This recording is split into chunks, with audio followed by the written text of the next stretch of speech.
اور یہی وجہ ہے کہ کوئی دستور جو ہے 56 والا بھی 2 سال نہ چل سکا. اور 62 تب کیا معاملات رہے؟ 62 میں جو ایوب خان جو دستور لے کے آئے جی وہ دستور تھا انڈائریکٹ الیکشن کا, اور اس میں پاکستان کی جو اشرافیہ تھی اس کو طاقتور بنایا گیا کیونکہ انڈائریکٹ.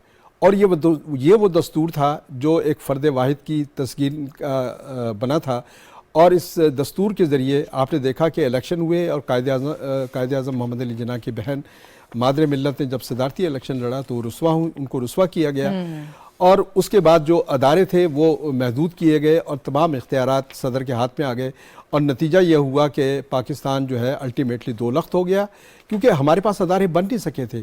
جو مشرقی پاکستان اور مغربی پاکستان کے درمیان ایک استحصال کا جو تاثر تھا وہ اتنا جاگزیں ہوا کہ پاکستان 2 لخت ہوا, اور یحییٰ خان نے 1958 کا دستور بھی ختم کر دیا. یہ پاکستان کی آئینی ہسٹری ہے, بڑی کربناک ہے, اور 36 سال جو ہے پاکستانی قوم کے ضائع کر دیے گئے. درست 73 میں جب ٹیک اوور کیا ہے ذوالفقار علی بھٹو صاحب نے, انہوں نے اپنی فرسٹ اسپیچ میں جو 20 دسمبر کو ہوئی تھی, 16 دسمبر کو وہ سقوط ہوا ہے اور 20 دسمبر کو انہوں نے پہلی تقریر میں ہی بتا دیا تھا کہ پاکستانی قوم کا مقدر جمہوریت ہے, اور جمہوریت کے لیے ہم آئین قوم کے حوالے کریں گے. یہ اس سے ایک امید بنی, اور اس کے بعد یہ کام شروع ہوا اور قومی اسمبلی بیٹھنا شروع ہوئی. اور 26 اکتوبر حافظ صاحب مختصراً مجھے یہ بتا دیں کہ ہم جو حالات تھے وہ بعد میں اس پہ بات کرتے ہیں, اس کا بھی تو بائیکاٹ ہوا تھا, پھر کیسے متفقہ طور پر سب کیسے آمادہ ہو گئے؟ یہ میں بتا رہا ہوں, بڑا دلچسپ. یہ پاکستان کے دستور کی جو تاریخ ہے وہ چونکہ میں نے بڑے دلچسپ واقعات ہیں, اور ایک سے بڑھ کر ایک واقعہ جو ہے سامنے آتا رہا. دیکھیں اس وقت جو ہے ایک تو آئینی اسکیم موجود نہیں تھی, اور قومی اسمبلی کے ممبر جو ہیں وہ صوبائی اسمبلی کے ممبر بھی ہوتے تھے, یعنی بیک وقت دونوں اسمبلیوں کے ممبر چلتے تھے. اور یہی وجہ ہے کہ مولانا مفتی محمود ممتاز علی بھٹو اور دیگر زعماء جو ہیں وہ ادھر غوث بخش بزنجو وہ صوبے کی اسمبلی میں بھی تھے اور مرکز کی اسمبلی میں بھی تھے.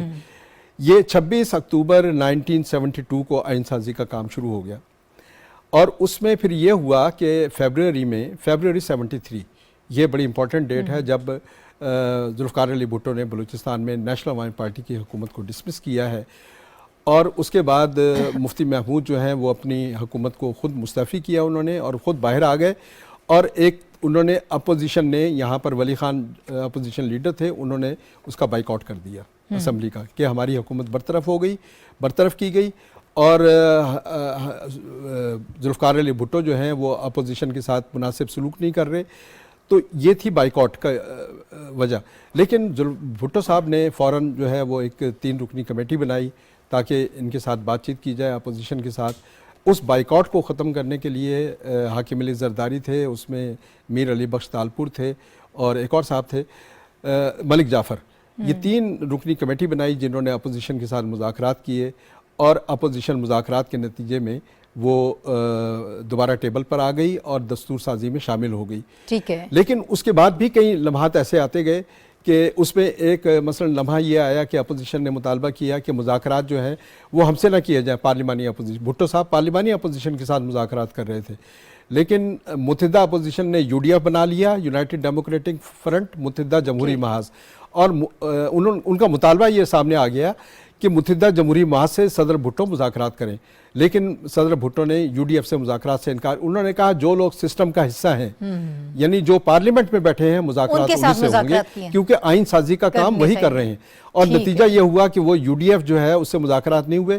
لیکن پھر مذاکرات کے دوران ایک بڑا دلچسپ واقعہ ہوا جس میں بائیک آؤٹ جو ہے وہ حکومت کی طرف سے ہو گیا. یہ الٹا ہوا. اب آپ بڑی دلچسپ ساری وہ سنا رہے ہیں, بات بھی بہت لمبی ہو رہی ہے, باقی پینلسٹ کو بھی مجھے شامل کریں مختصراً اگر تھوڑا سا. اس میں یہ ہوا کہ ایک اسٹیٹمنٹ مولانا شاہمن رولانی کی طرف سے آ گیا کہ ذوالفقار علی بھٹو UDF سے بات چیت پر تیار. ذوالفقار علی بھٹو نے ایک بریکنگ نیوز دی ریڈیو پر, انہوں نے کہا کہ میں اپوزیشن سے کوئی مذاکرات نہیں کروں گا, اور نتیجہ یہ ہوا کہ نیا ڈیڈ لاک پیدا ہو گیا.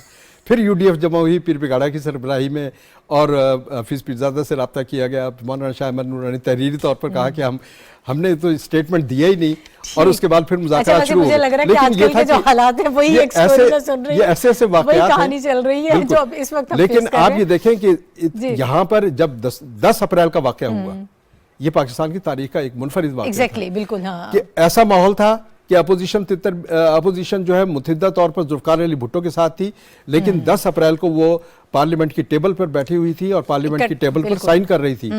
یہ دیکھیں یہ ان کی قیادت کی دور اندیشی تھی. ٹھیک ہے.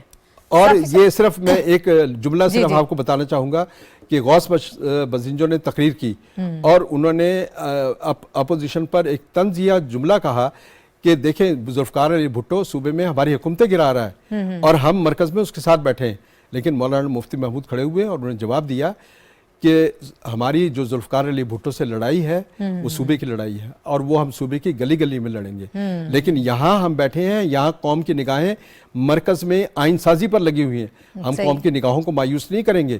اور اس کے بعد تمام نے دستخط کیے، صرف 3 افراد نے نہیں کیے، وہ بعد میں بتایا جائے گا. چونکہ حافظ صاحب عینی شاہد ہیں اس لیے وہ ساری ڈیٹیلز اور جزیات میں جا رہے ہیں. اچھا صافی صاحب مجھے یہ بتائیے گا کہ جب یہ منظور ہوا، یہ 1973 کا آئین متفقہ طور پر 10 اپریل 1973 کو منظور ہوا، اس کے نتیجے میں پارلیمنٹ وجود میں آئی، سینٹ جو ہے پہلی دفعہ یہ ادارہ متعارف کرایا گیا، تمام صوبوں کو اس میں برابر نمائندگی دی گئی، تو کیا پھر ہم یہ کہہ سکتے ہیں کہ قائد اعظم محمد علی جناح کا جو ویژن تھا، علامہ اقبال کا جو ویژن تھا، جو ان کی سوچ تھی، ہمارا 1973 کا آئین اس کی عکاسی کر رہا ہے؟ جی شکریہ ناہید. ایک تو آپ نے حافظ صاحب کو آج انوائٹ کر کے ایک عینی شاید آئین سازی کا ان کی جو خیالات، ان کے جو مشاہدات تھے اس سے ہمیں مستفید کروایا، دیکھنے والوں کو مستفید کروایا، تو آپ کا شکریہ. واقعی ان لوگوں کی قدر ہونی چاہیے جن لوگوں نے آئین سازی میں حصہ لیا، یا کم از کم ایز اے صحافی انہوں نے پورے اس مشاہدے کا بھی اس کا ایک پہلو صرف بیان کیا. ایک بہت طویل ان کی جو ہے اس میں ایک شمولیت تھی، اور حافظ صاحب کو چاہیے کہ اس کو تحریری شکل میں ضرور اس کو لائے تاکہ آنے والی نسلیں اس سے مستفید ہو. کئی پہلو ایسے ہیں جو سیاستدان ہمیں بتاتے ہیں، لیکن بحیثیت صحافی اس حوالے سے کام ہوا ہے. لیکن اگر حافظ صاحب بھی کچھ کر جائیں گے تو مزید بہتری ہوگی. ابھی آتے ہیں آپ کی جو آپ نے جو نقطہ اٹھایا ہے کہ بانیان پاکستان کا جو ویژن تھا، یہ جو 73 کا آئین، اس میں اس کی کوئی شبیہ موجود ہے یا نہیں؟ یقینی طور پر ہے. اس سے پہلے بھی پاکستان کو آئین دینے کی کوشش کی گئی تھی کچھ مختلف طریقوں سے. اگر ہم بات کریں 50 کی دہائی کی، پھر 66 میں جو کچھ ہوا، مارشل لا لگی، 58 میں مارشل لا لگا، پھر 66 میں جو حالات ملک کے ہوئے، مارشل لا نے دوبارہ ٹیک اوور کیا. اور 73 کے آئین کے بعد بھی جو آئین شکن قوتیں تھی وہ باز نہیں آئیں. 1973 کے واقعات ہمارے سامنے ہیں، اور اسی آئین ساز شخصیت کو جو ہے پھر عدالتی قوت کے ذریعے یا عدالتی فیصلے کے ذریعے رستے سے ہٹایا گیا. وہ بھی ہماری تاریخ کا ایک بدترین وہ ہے واقعہ ہے. اور اس کے بعد بھی اس آئین جس پہ آج ہم گولڈن جوبلی منا رہے ہیں اور قومی آئینی کنونشن منعقد کروا رہے ہیں، اور پوری سیاسی قیادت اس دن کو جو ہے ایک یادگار کے طور پر منا رہی ہے، اس کے بعد بھی یہ سلسلہ نہیں رکا ہے آئین شکنی کا. آئین سازی کا تذکرہ تو حافظ صاحب نے کیا، جو بہت اچھی بات ہے، لیکن ہمیں ان واقعات کو بھی نہیں بھولنا چاہیے جب آئین کے ساتھ کھلواڑ کیا گیا. آج بھی آصف زرداری صاحب تھوڑی دیر پہلے قومی آئینی کنونشن میں یہی بات تذکرہ کر رہے تھے کہ ٹھیک ہے بانیان پاکستان کی جو خواہش تھی اس کے مطابق قائد عوام ذوالفقار علی بھٹو اور ان کے ساتھیوں نے اور اس وقت کی سیاسی قیادت نے دور اندیشی کا مظاہرہ کرتے ہوئے آئین پاکستان تو مرتب کیا، لیکن متفقہ ہونے کے باوجود پھر بھی آئین شکن قوتیں جو تھی وہ باز نہیں آئی. اور اس آئین کے ساتھ اور اس آئین کو معطل کرنا، اس آئین کو توڑنے کا عمل جو تھا وہ رکا نہیں، جو تاحال جاری ہے بدقسمتی سے. میں 58 اور 66 کی بات نہیں کر رہا، 1977 کی بات کر رہا ہوں، 99 کی بات کر رہا ہوں. دور حاضر میں آپ دیکھیں نا آئین کے ساتھ کیا کچھ ہو رہا ہے.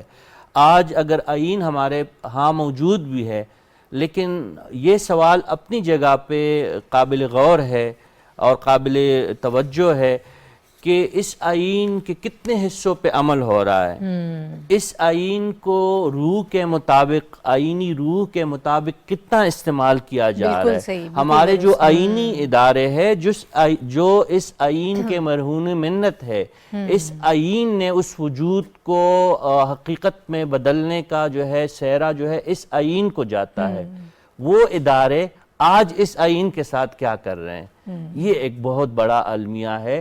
لیکن کم از کم سرکاری سطح پہ پہلی دفعہ یہ بات اکنالج کی جا رہی ہے کہ یہ جو دستاویز ہے، اگر اس کو ہم وقت دیں گے، اس کو اگر ہم اہمیت دیں گے، عزت دیں گے، احترام دیں گے، تو یہ ملک سلامت رہے گا۔ بالکل درست۔ اگر اس سے ہم انحراف کریں گے، شخصی طور پہ، سیاسی طور پہ، معاشرتی طور پہ یا ادارہ جاتی طور پہ، تو یہ ملک پھر خدا نخواستہ میری منہ میں خاک قائم نہیں رہے گا۔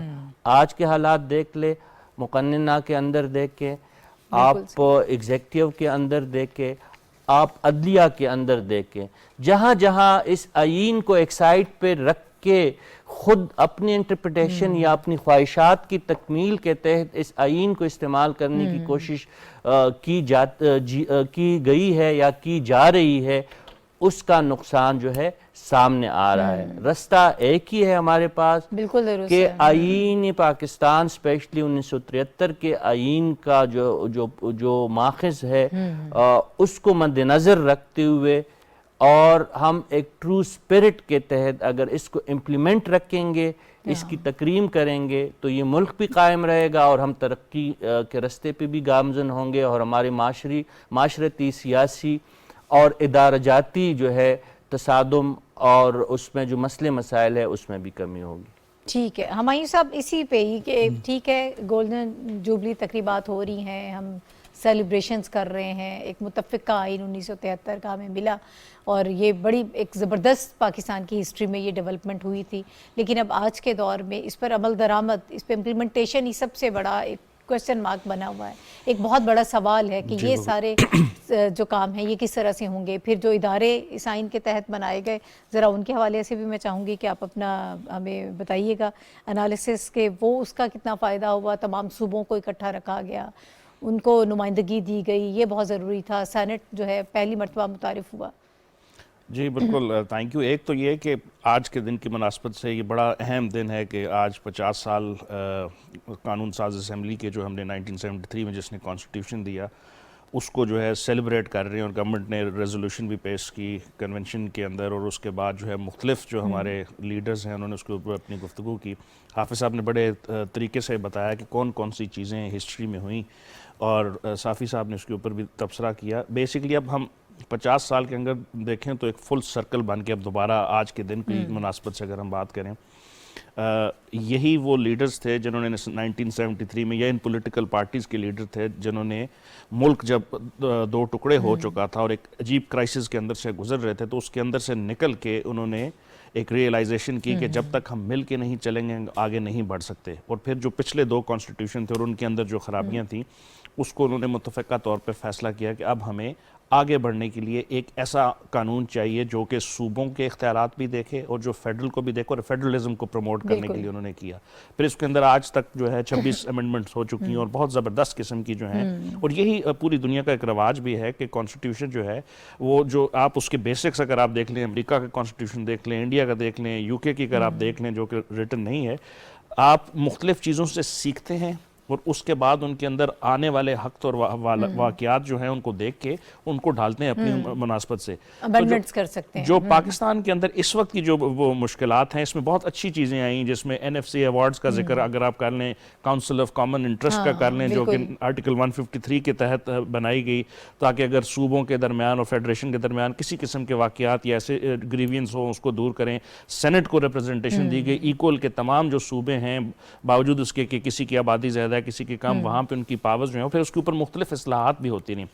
یہ فل سرکل آنے کے بعد جو میں نے شروع میں کہا کہ ہم فل سرکل آئے، وہ یہ ہوا کہ ہم نے سبق نہیں سیکھا۔ جو پولیٹیشنز ہیں ان کا اگر آپ دیکھیں صافی صاحب نے بھی یہ ذکر کیا کہ جو ٹرائکوٹمی آف پاور ہوتی ہے یا جو سیپریشن آف پاور ہے اس میں اپنے اختیارات سے تجاوز کر کے دوسرے کے اختیار یا دوسرے کی لائن کو کراس کر کے اس کے اختیارات کو لینے کی جب کوشش کی جاتی ہے انکروچمنٹ ہوتی ہے تب ملک نقصان ہوتا ہے. آج ہم پھر وہی چیز دیکھ رہے ہیں کہ جو ہے جوڈیشری جو کہ ایک پلر ہے, ایک بہت بڑا پلر ہے اس پوری جمہوریت کا, اس کے اور پارلیمنٹ کے درمیان جو ہے مختلف قسم کی بحث ہو رہی ہے. اگر پارلیمنٹ جو کہ سپریم ادارہ ہے انہوں نے 1973 کے کانسٹیٹیوشن کے مطابق امینڈمنٹس کی ہیں, صدر صاحب اس کو نہیں مان رہے, بل واپس بھیج رہے ہیں, دوبارہ امید ہے کہ شاید پارلیمنٹ میں وہ پاس ہو جائے. تو یہ جو ٹرائکوٹمی آف پاور تھی اور یہ جو سیپریشن آف پاور کا کانسیپٹ تھا, یہ ہم نے دیکھا کہ 50 سال کے بعد پھر اس کے اندر وہی چیزیں آ رہی ہیں جو ہم نے ان بٹوین دیکھی یا جو 73 کے کانسٹیٹیوشن سے پہلے تھی. سبق نہیں سیکھا کسی نے, اور پرٹیکولرلی آج کی جو ہماری اپوزیشن کی سب سے بڑی جماعت ہے اس نے نہیں سیکھا, جو کہ اس میں کوئی اس کا دو رائے نہیں کہ وہ ایک پاپولر جماعت ہے. لیکن پاپولزم جو ہے وہ لوگوں کی بہتری کے لیے استعمال ہونا چاہیے, نہ کہ اپنے پوسٹل ایڈریس چینج کرنے کے لیے. اور صافی صاحب اس پہ پھر ہنسیں گے کہ ہمیشہ یہ بات کہتا ہوں, لیکن لگ یہی رہا ہے کہ آپ آئینی بحران سے ایک سے نکلتے ہیں دوسرے کے اندر آپ لے جاتے ہیں, دوسرے سے نکلتے ہیں تیسرے کے اندر. اس وقت ہم بحران جو ہیں ان کے پورا ایک میگا بحران جو ہے ہمارے پاس آ چکے ہیں. جوڈیشل علیحدہ ہے, ایگزیکٹو کا علیحدہ ہے, لیجسلیٹو کا علیحدہ ہے, اکانومی کا علیحدہ ہے, اور ہر طرف سے جو ہے ہمیں, اور پھر دہشت گردی کا جو ہے ہمیں اتنا بڑا سامنا ہے جس کے اوپر جو ہے وہ کل یا پرسوں بحث ہوئی اور ایک پورا آپریشن لانچ کرنے کی بات کی. ان سارے حالات کے اندر دیکھ کے آپ کو ریورٹ کرنا پڑے گا 1973 کے کانسٹیٹیوشن کے اوپر. اپنے اختیارات سے تجاوز نہیں کرنا چاہیے کسی بھی ادارے کو, اور پارلیمنٹ سپریم ادارہ ہے. جو بھی معاملات ہوں گے وہ مل بیٹھ کے پارلیمنٹ کے اندر یا پارلیمنٹ کے جو منتخب نمائندے ان کے ساتھ ہوگا. ادروائز جو ہے, جو صافی صاحب نے کہا, حالات نہیں ہیں اور ملک جو ہے پھر اس کو بہت بڑا نقصان ہو سکتا ہے اگر ہم اس چیز کے اوپر نہیں چلیں. صحیح. اچھا حافظ صاحب, ہم جو پہلے بات کر رہے تھے 1973 میں جو حالات رہے اور اب ہم جو دیکھ رہے ہیں اس وقت جن حالات کو ہم آبزرو کر رہے ہیں, ہمیں نہیں لگتا کہ ہم نے ایسے حالات, اتنے بحران پہلے کبھی نہیں دیکھے. ذرا آپ ہمیں بتائیے گا, آپ نے تو چونکہ 1973 میں جو حالات آپ نے تصویر اس کی کشی کی ہے تو تب بھی حالات ایسے ہی تھے. مماثلت کیا ہے مختصر؟ ہم یہ سمجھتے ہیں کہ ہر آنے والا دن یا ہر جو موجودہ دن ہے وہ بحرانیت کا شکار ہے, اور یہ پہلے سے بڑا بحران ہے. میرا خیال ہے ایسی صورتحال نہیں ہے. آپ یہ دیکھیں کہ اس وقت 1973 میں جب کانسٹیٹیوشن بن رہا تھا اس وقت سوسائٹی بہت ہائیلی پولرائز تھی, اور لیفٹ رائٹ کی تقسیم اتنی واضح تھی کہ گھر گھر تقسیم ہو چکا تھا. اور اتنی ہائیلی پولرائز سوسائٹی, اس کے علاوہ نظریاتی تشخص, نظریاتی اختلافات, سیاسی اختلافات, اور پھر صوبائی اختلافات. دیکھیں یہ ہر طرح کے اختلافات تھے, لیکن پاکستان کی قیادت, خواہ وہ اپوزیشن تھی خواہ وہ پاکستان پیپلز پارٹی کی جانب کے لوگ تھے, یہ ایک بڑے وسیع تر مفاد کی خاطر اکٹھے ہوئے. اور ہمیں سبق یہ ملا کہ اگر قومی قیادت دور اندیشی, وسعت قلبی, تحمل اور ایک دوسرے کو برداشت کرنے کے جذبے سے کام کرے تو کوئی مسئلہ نہیں ہے کہ کوئی بحران حل نہ ہو سکتا. میرا خیال ہے کہ آئین سے بڑا کوئی بحران نہیں تھا کہ ہم نے 36 سال ضائع ہو گئے پاکستانی قوم کے. اب آئین دیا ہے, آئین پر عمل کرنے کا وقت ہے. اور جو بات کی ہمایوں صاحب نے بھی, رشید صافی صاحب نے بھی, کہ آئین نے اختیارات کی ایک واضح تقسیم دی ہے, اور اس اختیارات کی تقسیم اسی لیے دی ہے کہ ہر ادارہ اپنی حدود کے اندر رہ کر کام کرے تاکہ ایک یکسوئی اور ایک مفاہمت اور ایک ہم آہنگی کے ماحول میں پاکستان کے ادارے چلتے رہیں. لیکن اب صورتحال یہ ہے کہ ہم دیکھ رہے ہیں کہ پارلیمنٹ اور جوڈیشری آمنے سامنے ہے, گورنمنٹ جوڈیشری آمنے سامنے ہے. تو ہمیں یہ ماحول اگر ختم کرنا ہے تو اس کے لیے ضرورت ہے کہ ایک گرینڈ ڈائلاگ, جو آج پاکستان پیپلز پارٹی مطالبہ کر رہی ہے, اور پاکستان پیپلز پارٹی کی طرف سے یہ تجویز کئی بار سامنے آ چکی ہے. خود پرائم منسٹر آفر کر رہے ہیں کہ آئیں بیٹھیں, ہم پاکستان کے وسیع تر مفاد میں اکٹھے کچھ متفقہ نکات کی بنیاد پر بات چیت کر لیتے ہیں تاکہ پاکستان کو آگے بڑھایا جا سکتا ہے. اور یہ نکات کیا ہو سکتے ہیں کہ جوڈیشری میں ریفارمز لائی جا رہی ہیں. اس کے علاوہ جو ہے پارلیمنٹ جو ہے عوامی فلاح و بہبود کے جو اقدامات ہیں ان میں تیزی لے کر آ سکتی ہے. اور جو نیشنل ایجنڈا ہے, ایک دیکھیں سی او ڈی مئی جب 2006 میں آیا اس وقت دونوں پارٹیاں 90 کے عشرے کی تاریخ دیکھیں، اتنی زیادہ تقسیم تھی کہ پارلیمنٹ کے اندر جوتیاں پڑتی تھیں ایک دوسرے کو، پارلیمنٹ کے اندر جو ہے ڈاکومنٹس پھاڑے جاتے تھے، اسپیکر کے ڈیسک کا گھیراؤ ہوتا تھا، کوئی یعنی بزنس ہی نہیں چل رہا تھا. اور ایون یہ ہے کہ وہاں پر پارلیمنٹ کے اندر اتنی مار پٹائی ایک دن ہوئی کہ ایم این ایس کے دانت تک ٹوٹ گئے تھے، ہاسپٹلائز ہوئے وہ. تو یہ وہ ماحول تھا. لیکن اس کے باوجود بھی 2006 میں دونوں پارٹیاں بیٹھیں اور انہوں نے ہم آہنگی کے ساتھ ایک وسیع تر سی او ڈی کیا، چارٹر آف ڈیموکریسی، اس کو آگے بڑھا کر اس کو آج بھی ضرورت یہ ہے کہ ہم اسی جذبے کو لے کے آئیں اور ماضی کی غلطیوں کو دہرانے کی ضرورت نہیں ہے. اب وقت ہے کہ ہم آگے کی طرف بڑھیں اور اس کا طریقہ یہی ہے کہ ایک وسیع تر ڈائیلاگ کا اہتمام ہونا چاہیے. ٹھیک ہے صافی صاحب، ہم اس وقت اتنے زیادہ اختلافات اور پولرائزیشن کے باوجود تمام سیاسی جماعتیں اکٹھی ہو گئیں اور ایک متفقہ طور پر آئین جو ہے وہ بن گیا، ہمیں مل گیا. لیکن آج تمام سیاسی جماعتیں جو ہیں اسی قسم کے حالات کو دیکھ رہی ہیں، لیکن اس کے باوجود اکٹھے نہیں ہو رہے ہیں، ڈائیلاگس نہیں ہو رہے ہیں، مذاکرات کی میز پر نہیں آ رہی ہیں. کیوں ہم اس وقت جو ہے وہ نہیں مل بیٹھ پا رہے؟ دیکھیں ناہید، اختلاف رائے زندہ معاشروں کی نشانی ہوتی ہے اور مکالمہ حسن. لیکن بدقسمتی سے اس وقت جو دروازے سیاسی قوتوں نے ایک دوسرے کے لیے بند کر رکھے ہیں، اس کا نقصان ان سیاسی جماعتوں کو تو ہو رہا ہے، لیکن لانگ رن میں اس کا نقصان ملک و قوم کو ہے. مخالفت یا اختلاف رائے جو ہے وہ کوئی بری بات نہیں ہے، لیکن جب آپ مخالفت کو، اسپیشلی سیاسی مخالفت کو جب آپ دشمنی کا رنگ دیتے ہیں یا قبائلی دشمنی میں تبدیل کرتے ہیں، مسئلہ تب پیدا ہوتا ہے. اس وقت حالات ایسے نہیں ہیں جو 73 یا 71 یا 70 سے زیادہ سنگین سیاسی حالات نہیں. آپ اس وقت آدھا ملک گنوا چکے تھے، آپ کی فوج کی ایک بڑی تعداد دشمن کی قید میں چلی گئی تھی، آپ سے جو ہے پورا آدھا ملک دوسری طرف چلا گیا تھا. آج تو الحمدللہ وہ صورتحال نہیں ہے. پاکستان ایک مضبوط فوج کی موجودگی میں اور ایک باشعور قوم کے ہوتے ہوئے، ٹیکنالوجی کا دور ہے، تعلیم اور شعور میں اضافہ ہے، سیاسی جماعتوں کی تعداد اس وقت کے مقابلے میں زیادہ ہے. ایسی کوئی بات نہیں ہے جس کو میں اسی طرف آ رہا ہوں، ایسی کوئی ہمارے سامنے ایسی کوئی بند گلی نہیں ہے جس سے ہم نہ نکل سکے. بات فقط چند لوگوں کی اپنی اناؤں کے بور میں پھنس جانا ہے. اگر انہوں نے ایک تھوڑی سی لچک کا اظہار کرتے ہوئے اپنے موقف میں تھوڑی سی نرمی اگر وہ لانے میں کامیاب ہوئی، اسپیشلی جو اپوزیشن کی جماعت ہے اس وقت اور جو دعوے دار بھی ہے کہ وہ بڑی اپوزیشن جماعت ہے اور ملک کا ایک بڑی تعداد کے لوگ ان کے ساتھ ہے، تو اگر وہ لچک کا مظاہرہ کریں گے، اگر میں سادہ الفاظ میں کہوں کہ عمران خان صاحب اگر ایک قدم آگے بڑھے تو ان کو الیکشن بھی مل سکتے ہیں، اور اگر ان کا یہ دعویٰ ہے کہ عوامی قوت ان کے پیچھے ہے تو آنے والے دنوں میں اقتدار بھی ان کے ہاتھ میں آ سکتا ہے.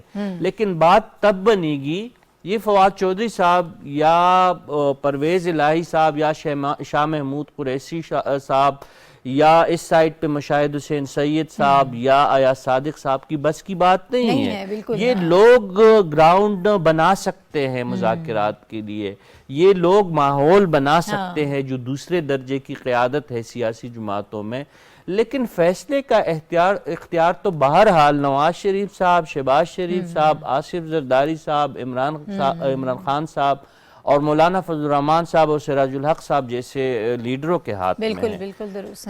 اس وقت مسئلہ تب حل ہوا جب بھٹو صاحب جو تھے وہ اعلیٰ قیادت کے ساتھ اپوزیشن کے اپنے مخالف، انتہائی مخالف، جو نظریاتی مخالف بھی تھے، جو سیاسی مخالف بھی تھے، ان کے ساتھ جب انہوں نے بیٹھنا گوارا کیا، ان کی بات کو وقت دی، ان کو اکاموڈیٹ کیا، ان کی تجاویز کو غور سے سنا، ان کو آئین کا حصہ بنایا، تو پھر بات بنی. پاکستان متفقہ آئین دینے میں بھی کامیاب ہوا اور ملک جو تھا ترقی کے رستے پہ بھی گامزن ہوا، اور وہی بھٹو تھے جن پہ الزام تھا کہ ان کے قیادت میں ملک جو ہے دو لخت ہوا، وہ چند ہی سالوں میں پاکستان کو ایٹمی قوت بنانے کی راہ پہ گامزن کر چکے تھے. تو آج بھی بہت کچھ ہو سکتا ہے، لیکن کرنے والے اگر کرنے پہ آ جائے، اس کے لیے عمران خان صاحب کو لچک دکھانی ہوگی، اس کے لیے شہباز شریف صاحب کو ایک قدم جو ہے پیچھے ہٹنا ہوگا، اس کے لیے نواز شریف صاحب جو ہے ان کو اپنی جو سیاسی بصیرت کا مظاہرہ کرنا ہوگا، اور اس کے ساتھ ساتھ آصف علی زرداری اور مولانا فضل الرحمان اور سراج الحق جیسی لیڈر اگر آگے بڑھیں گے تو مجھے یقین ہے کہ مسئلے حل ہو جائیں گے. لیکن سیاست کے اصول کو اپنانا ہوگا، اور وہ یہی ہے کہ کچھ لو اور کچھ دو. صحیح ہے. اچھا ہمایوں صاحب، اسی پہ میں آپ کا بھی پوائنٹ آف ویو چاہتی ہوں کہ کس طرح سے مل بیٹھے ہیں اور کیسے حالات بہتر کریں، سیاسی جو اصول جس کی بات کی ہے صافی صاحب نے کیسے اپنائیں. سیاست میں کہا جاتا ہے، بسمارک نے کہا تھا کہ politics is the art of possibilities. آپ کو کچھ نہ کچھ کر کے مل بیٹھ کے ملنا پڑے گا بات آگے بڑھانے کے لیے. لیکن میں تھوڑا سا یہاں پہ ڈیولز ایڈوکیٹ بنتا ہوں اور ابھی آپ کو یہ بتاتا ہوں کہ لگ نہیں رہا. اور اس کی ریزن بھی یہی ہے کہ جو پولیٹیشینز ہوتے ہیں، اگر تو وہ پاپولزم جس طرح آج کل پوری دنیا میں آ گیا، اور ان کے مختلف جو پاپولسٹ لیڈر ہیں ان کی آپ دیکھیں رویے اپنے مخالفین کے ساتھ یا جو اپنے اپوزیشن کے ہیں، وہ ریشنل نہیں ہے. وہ سمجھتے ہیں کہ چونکہ وہ ایک طاقت کے اس گھوڑے پہ ہیں اور تمام لوگ ان کو سپورٹ کر رہے ہیں، وہ ریشنل ڈیسیجن نہیں لیتے اور وہ پولیٹیکل ڈیسیجن نہیں ہوتے. ہم نے امریکہ کے اندر بھی دیکھا، صدر بھی رہے، دنیا کی سب سے بڑی سپر پاور رہی ہے ابھی بھی. پھر ہم نے پرائم منسٹر مودی کو دیکھا، مختلف قسم کی جو پالیسیز وہ اپنا رہے ہیں اپنے ہی ملک میں اور جو حرکتیں کر رہے ہیں. اسی سے اگر آپ سبق لیں تو یہ جو 50 سال کا پورا دور جس کے اوپر آج ہم بحث کر رہے ہیں، اور بلکہ خوشی کے موقع کے اوپر اس کو یاد کر رہے ہیں، یہ بار بار اس کی طرف دوبارہ اشارہ کر رہی ہے کہ ابھی حالات بہتر نہیں ہیں. لیکن ان حالات کو بہتر کرنے کی جن پولیٹیکل پارٹیز پہ، جن کیریکٹرز کے اوپر یا جن پولیٹیشین کے اوپر ذمہ داری ہے، اس میں جو سب سے بڑا رول جس کا ہے وہ اپوزیشن کا ہے. اپوزیشن اپنی 2 حکومتیں صوبوں کی چھوڑ کے وہاں پہ دوبارہ الیکشن کرانے کی ضد پہ جو ہے وہ اڑی ہوئی ہے. اپوزیشن وہی ہے جو چاہتی ہے کہ الیکشن جو ہیں وہ کسی وقت انسٹنٹلی ہو جائے، باوجود اس کے کہ اگر آپ کی اکنامک، پولیٹیکل، کلچرل ساری چیزیں جو ہیں وہ خراب ہوں. تو ان ساری چیزوں کے بعد جو ہے نا، مجھے لگ نہیں رہا کہ یہ معاملہ جو ہے سٹیل میٹ سے بڑھے گا. صافی صاحب نے کہا کہ ہم کسی جو ہے وہ اندھیری گلی میں نہیں ہیں. میرا خیال ہے ہم ایک ایسی جگہ پہ آ چکے ہیں جس میں جو ہے وہ جو سیپریشن آف پاور کا جو کانسیپٹ تھا، وہ ادارے چیلنج کر رہے ہیں ایک دوسرے کو، اور یہ ملک کی سالمیت کے لیے اچھا نہیں. اور جب یہ اس سے واپس آئیں گے اور ایک ایک قدم پیچھے جائیں گے تب ہم آگے بڑھ سکتے ہیں. اس پوزیشن سے ہم آگے نہیں بڑھ سکتے. ٹھیک ہے جی، آپ کچھ کہنا چاہ رہے ہیں؟ بات یہ ہے کہ ڈائلاگ جہاں پہ بھی ہوگا، لیکن اس کا ایک بہترین فورم جو ہے وہ پارلیمنٹ ہی ہے. آپ 73 کے کانسٹیٹیوشن کو دیکھیں، پارلیمنٹ کے ذریعے مذاکرات ہوئے، پارلیمانی پارٹیوں کے ذریعے مذاکرات ہوئے. 24 امینڈمنٹس انہوں نے پیش کی تھی اس ڈائلاگ میں، اور وہ 24 کی 24 جو ہے ذوالفقار علی بھٹو نے منظور کی.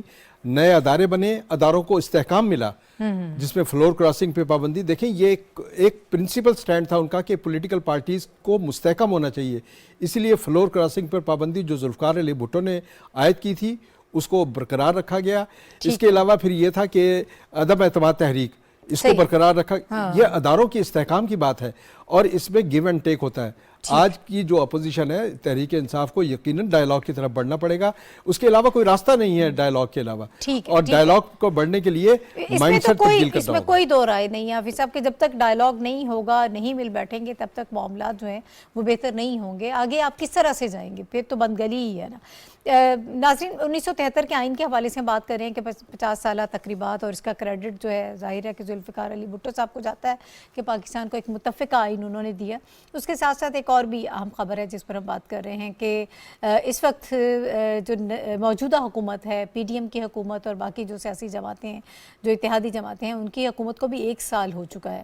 اس 1 سال میں کیا کیا چیلنجز انہیں درپیش رہے اور اس حکومت کی کارکردگی کو ہمارے اینالسٹ کیسے دیکھتے ہیں، اس پر ہم بات کریں گے. آج وزیر خزانہ اسحاق ڈار صاحب جو ہیں وہ اظہار خیال کر رہے تھے. انہوں نے کہا کہ ملک ڈیفالٹ ہونے کے قریب تھا، لیکن ہم نے سیاست کی بجائے ریاست کو بچانے کا فیصلہ کیا اور ہم نے اپنی سیاست اس پہ قربان کر دی. پھر بہت ساری انہوں نے اعداد و شمار بھی بیان کیے نواز شریف صاحب کے دور میں کہاں پہ ہم سٹینڈ کر رہے تھے اور اس وقت حالات کیا ہیں اور ہم عوام کو ریلیف دینا چاہتے ہیں.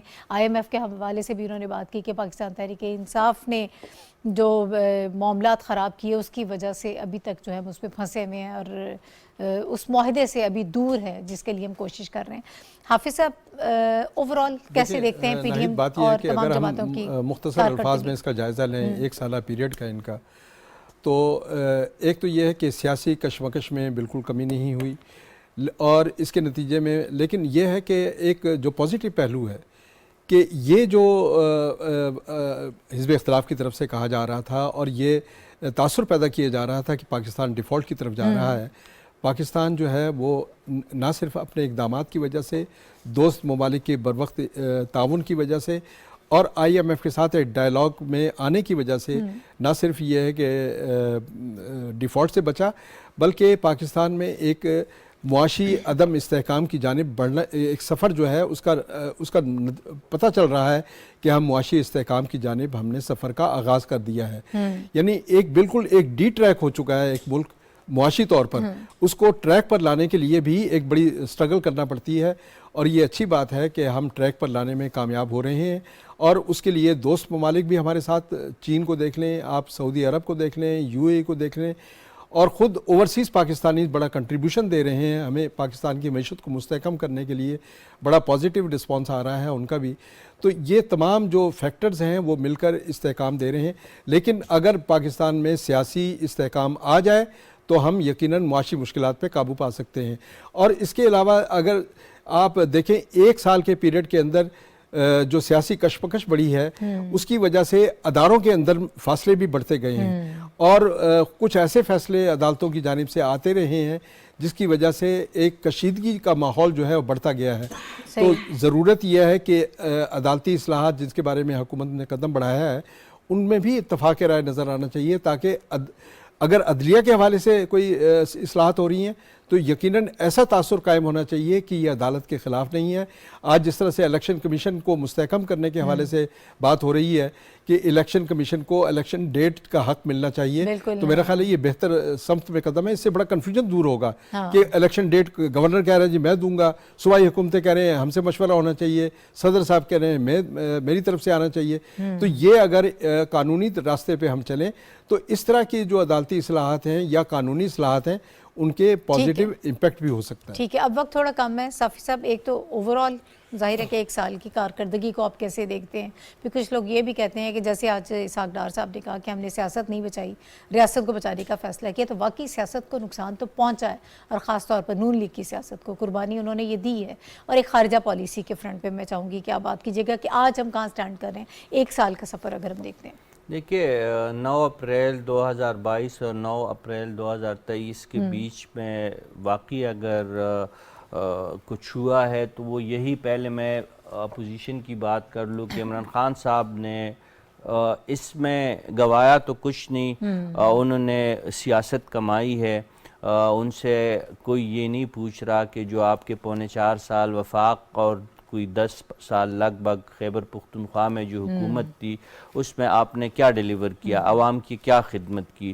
تو ان ایک سال میں انہوں نے یہ جو باقی کبھی سائفر سے کہانی سٹارٹ کر کے اور وہ ابھی ہوتے ہوئی وہ لندن پلین تک وہ کہانی پہنچی اور کبھی اس میں حسین حقانی آ جاتے ہیں اور کبھی نقوی آ جاتے ہیں. ڈونلڈ سے جو کہانی شروع تھی وہ اب جا کے یہاں پہ رک گئی کہ وہ باجوہ پہ ان کا تان ٹوٹا ہے. تو وہ تو انہوں نے یہ فوائد حاصل کی ہے کہ لوگ وہ بات بھول گئے کہ ان کی جو 4.25 سال کی وفاقی حکومت اور صوبائی حکومت کی جو ناکامیاں تھی اس پہ وہ نہ بات کرتے ہیں نہ ان سے کوئی پوچھتا ہے. یہ ان کی سیاست کو یہ فائدہ ہوا. دوسری طرف ڈے فرسٹ سے PDM اسپیشلی مسلم لیگ نون نے یہ کہا تھا کہ ہم سیاست کی قیمت کی ادائیگی پہ حکومت میں آئے ہیں اور واقعی انہوں نے وہ قیمت ادا کی ہے. جو سال پہلے مسلم لیگ نون اور باقی PDM جماعتوں کی مقبولیت کا جو گراف تھا عوامی سطح پہ وہ کم ہوا ہے اور اس کی بنیادی وجہ مہنگائی اور بے روزگاری میں اضافہ ہے. اور آپ جانتی ہے کہ عالمی کساد بازاری اور عالمی مارکیٹ میں جو ریسیشن اور افراط زر کا جو ماحول ہے وہ پاکستان اس سے متاثر ہو رہا ہے، اور 47% پہ مہنگائی جب جائے گی تو کوئی بھی حکومت مقبولیت کا دعویٰ نہیں کر سکتی، اور وہ حکومت بھی مان رہی ہے۔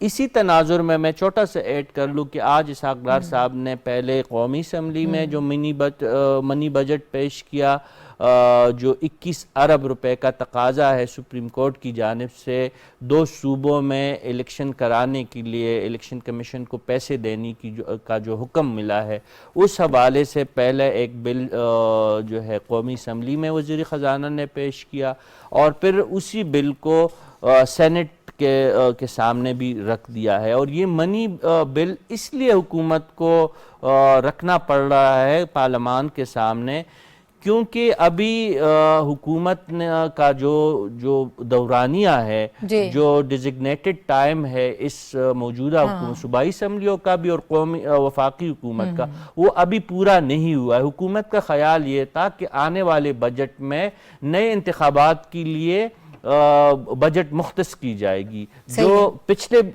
بجٹ میں مختص نہیں ہوئی تھی۔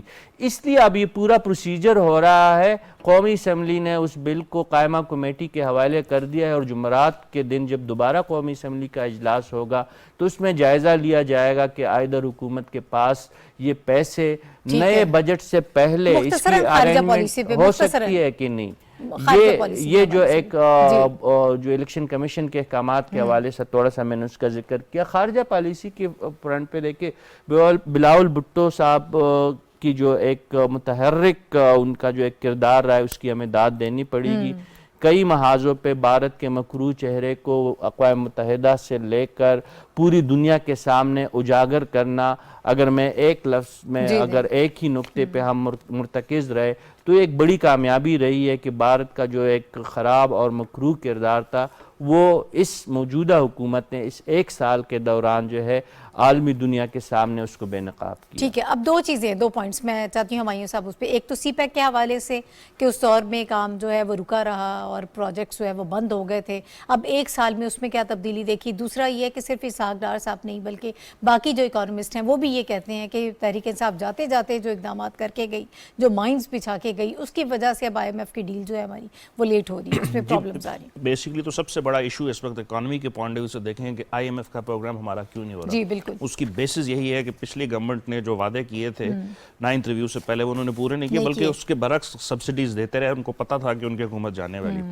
وہاں سے معاملات خراب ہوتے ہیں۔ آپ کے اس سے پچھلی گورنمنٹ کے جو فرینڈلی کنٹریز کے ساتھ تعلقات تھے وہ ہم نے دیکھا، سعودی عربیہ کے ساتھ، چائنا کے ساتھ، ٹرکی کے ساتھ اور باقی ممالک کے ساتھ بڑے جو ہے مختلف وجوہات کی بنا پر ظاہر ہے کہ ان کی پالیسی پھر غلط پچھلی گورنمنٹ کا جو 3 سال 7 مہینے میں قرضہ تھا وہ 76% انہوں نے زیادہ لیا پورے دور کے جو تھا۔ اس کے بعد سرکولر ڈیٹ میں کوئی 1300 ارب کے قریب انہوں نے جو ہے اس کو بڑھا دیا۔ اس طرح کے اور کافی سارے سٹیپس ہیں جو ہم نے دیکھے۔ وہ اب ہم نے پھر یہ دیکھا کہ جو چائنیز گورنمنٹ تھی آتے ساری، اگر آپ کو یاد ہو گوادر میں جب شہباز شریف گئے تو وہاں پہ چینی کمپنیوں کے سربراہان نے، جو کہ غلط خبر نکلی باہر، نکلنی نہیں چاہیے لیکن وہ آ گئی میڈیا میں، وہ یہ تھا انہوں نے اعتراض کیا کہ جی پچھلی گورنمنٹ ہمیں کام نہیں کرنے دے رہی تھی۔ اس سے سی پیک کی ایک رفتار کے اندر سلونس کا جو تاثر تھا وہ دور ہو گیا۔ ابھی جو آپ کو کل پرسوں ہم نے اپنے پروگرام میں ذکر کیا کہ بارڈر دوبارہ کھول دیا گیا جو 3 سال میں نہیں کھلا۔ پھر پچھلی گورنمنٹ کا جو اس گورنمنٹ کے اندر جو ایک اور بڑا نقصان ان کو ہوا، فلڈز آئے، ہماری ہسٹری کے سب سے بڑے فلڈز ہے جس نے ہمیں $30 بلین پلس کا نقصان دیا۔ تو ان ساری چیزوں کے اندر اس گورنمنٹ نے اپنے آپ کو سروائیو کیا۔ آج جس طرح ابھی صافی صاحب کہہ رہے ہیں، اسحاق ڈار صاحب نے بتایا کہ ہم جو ہے $5 ارب سے $13 ارب 3 مہینے کے اندر اپنا فارن ریزرو لے جائیں گے۔ دوست ممالک نے پیسے دینے شروع کر دی، جس میں چائنا نے سب سے پہلے کیا، آپ کو $2 بلین کا سیف ڈپازٹ دیا، $1.2 بلین رول اوور کیے۔ اب موسٹ لائکلی ایک ہائی لیول کے وزٹ ہونے والے ہیں دوبارہ چائنا کے اندر، تو ہمیں امید ہے کہ بہتری کی صورت نظر آئے گی۔ پرائم منسٹر سعودی عرب جا رہے ہیں، وہاں سے آلریڈی اناؤنسمنٹ آ چکی ہے، تو ایک بہتری کی طرف آپ کو 1 سال کے بعد آہستہ آہستہ اکنامک سچویشن نظر آ رہی۔ ٹھیک ہے، بہت شکریہ آپ تمام حضرات کا۔ اور ناظرین، ظاہر ہے ابھی 1 سال ہوا ہے ٹائم لگے گا. اس طرح سے معیشت سنبھلتی نہیں ہے اور پھر قدرتی آفات جیسی چیلنجز بھی درپیش رہے ہیں اس ایک سال میں, اور معاشی حالات ہم جانتے ہیں کہ آلریڈی جو ہے وہ بڑا ایک کرائسس تھا. پھر جو غلط فیصلے کیے گئے, جو وائلیٹ کی گئی سارے جو شرائط تھیں, جو کنڈیشنز تھیں IMF کے ساتھ, تو وہ پھر معاملات اتنی جلدی سنبھلتے نہیں ہیں. لیکن بہرحال کوششیں جاری ہیں, حکومت کر رہی ہے اس پہ کام. آج کے پروگرام کا وقت ختم ہو گیا, اجازت دیجیے, کل انشاءاللہ دوبارہ آپ سے ملاقات ہوگی. اللہ حافظ.